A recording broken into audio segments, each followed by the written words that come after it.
여러분, 믿음 하면 보통 뭐가 떠오르세요?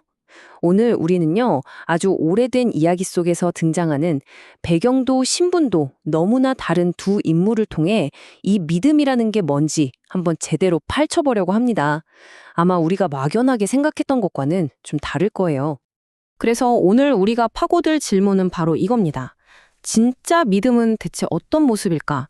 마태복음 8장은요, 이 질문에 답하기 위해서 정말 극과 극의 두 사람을 우리 앞에 딱 데려다 놓습니다. 한 명은 사회의 가장 밑바닥에 있는 사람, 또 한 명은 권력의 정점에 있는 사람이죠.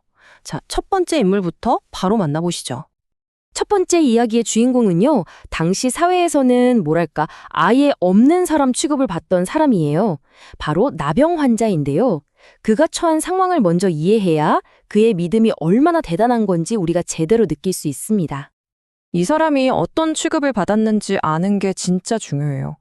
그 당시 나병은요, 그냥 병이 아니었어요. 율법적으로 부정하다, 더럽다, 이렇게 낙인이 찍혀서 가족과 마을에서 완전히 쫓겨나야 했습니다. 말 그대로 만져서도 안 되고 가까이 가도 안 되는, 사회적으로는 이미 죽은 사람이나 다름없었죠. 그런 그가 예수님한테 다가와서 딱 한마디를 하는데요. 이 말을 잘 들어보세요. 주님, 원하시면 이 말에 뭐가 담겨 있을까요? 당장 고쳐달라가 아니라 상대방의 뜻을 먼저 존중하는 아주 깊은 겸손이 담겨 있죠. 근데 동시에 저를 깨끗하게 하실 수 있습니다 라고 말해요. 이건 뭐죠? 능력에 대한 100%짜리 확신이에요. 바로 이 겸손함과 확신, 이 두 가지가 공존하는 게 그의 믿음이 가진 첫 번째 특징입니다.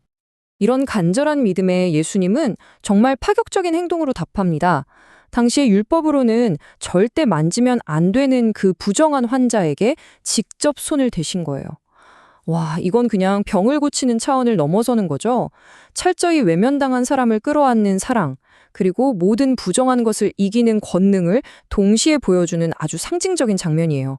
그리고 그 즉시 그의 병이 깨끗하게 낫습니다. 근데 이야기가 여기서 끝나지 않아요.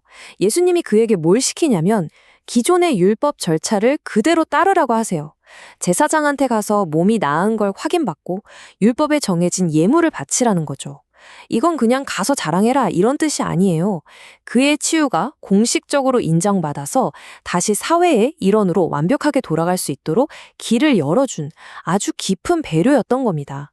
동시에 예수님이 율법을 무시하는 게 아니라 오히려 완성하러 왔다는 걸 보여주는 대목이기도 하고요.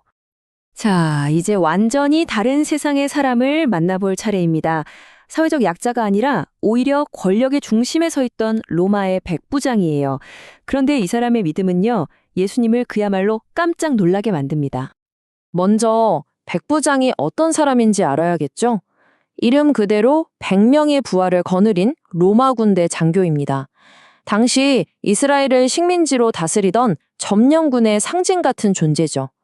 그러니까 유대인이 아닌 이방인인데다가 명령과 권위라는 게 얼마나 무섭고 확실하게 작동하는지 자기 삶으로 직접 겪어온 사람이라는 거예요. 근데 이 사람이 예수님한테 하는 말이 정말 뜻밖이에요. 보통 같으면 제발 저희 집에 한 번만 와주세요 라고 할 텐데 그는 정반대로 말합니다. 아이고, 주님이 저희 집에 오시는 건 제가 감당할 수가 없습니다. 그냥 여기서 말씀 한마디만 해주세요. 그럼 제 하인이 닿을 겁니다. 라고요. 여기서 우리는 그가 군대에서 배운 권위의 개념을 예수님께 그대로 적용하고 있다는 걸 알 수 있죠. 바로 이 지점이 백부장 믿음의 핵심입니다. 그는 예수님의 권위라는 게 굳이 직접 찾아가고 만지고 이런 물리적인 걸 뛰어넘는다는 사실을 정확하게 꿰뚫어 본 거예요. 그렇죠. 황제가 로마에서 내린 명령이 수천 킬로미터 떨어진 곳에서도 효력을 발휘하는 것처럼 예수님의 말씀 그 자체가 능력이고 권위라고 믿었던 겁니다. 자, 이렇게까지 놀라운 믿음을 보이니까 예수님이 어떤 평가를 내리셨을까요? 이제 이야기의 클라이맥스로 가보겠습니다. 이 평가는 아마 그 자리에 있던 모든 사람들을 충격에 빠뜨렸을 겁니다. 한마디로 극찬이죠. 예수님은 자기 제자들을 포함한 유대인들을 쫙 둘러보면서 선언하세요. 내가 진짜 말하는데 온 이스라엘을 다 뒤져봐도 이 정도의 믿음은 본 적이 없다.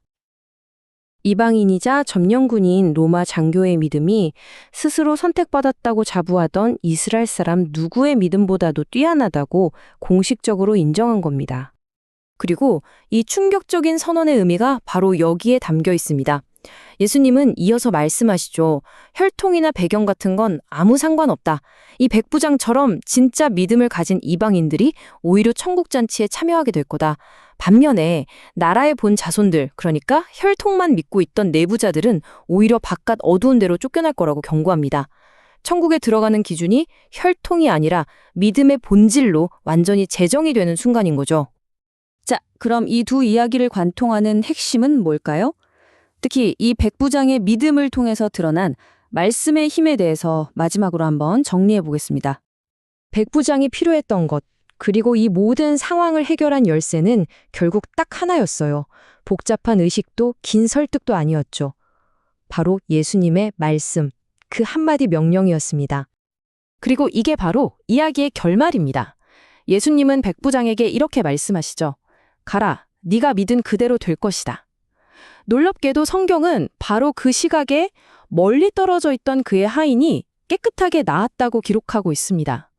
백부장이 이해했던 그 보이지 않는 권위의 힘이 완벽하게 증명된 거죠. 자, 그럼 오늘 두 이야기를 통해 발견한 진짜 믿음의 특징들을 한번 정리해 볼까요? 첫째, 나병 환자처럼 아주 겸손하지만 그 능력에 대해서는 절대적인 확신을 갖고요. 둘째, 율법을 따르라고 하셨던 것처럼 기존의 질서를 존중하고 더 나은 방향으로 완성해 나갑니다. 셋째, 백부장처럼 눈에 보이는 게 아니라 그 권위 자체를 신뢰하고요. 넷째, 사회적, 민족적 배경 같은 건 가뿐하게 뛰어남죠. 그리고 마지막으로 이 모든 걸 가능하게 하는 말씀, 그 자체의 힘을 믿는 것. 이게 바로 오늘 이야기의 핵심입니다. 그래서 이 이야기는 마지막으로 우리 각자에게 이런 질문을 던지는 것 같습니다. 여러분의 삶에서 가장 궁극적인 힘, 최고의 권위는 과연 어디에 있다고 믿고 계신가요? 그리고 그 믿음은 오늘 우리가 본 두 사람 중 누구의 모습과 더 닮아 있나요? 오늘 이야기가 그 답을 찾는 데 작은 실마리가 되었기를 바랍니다.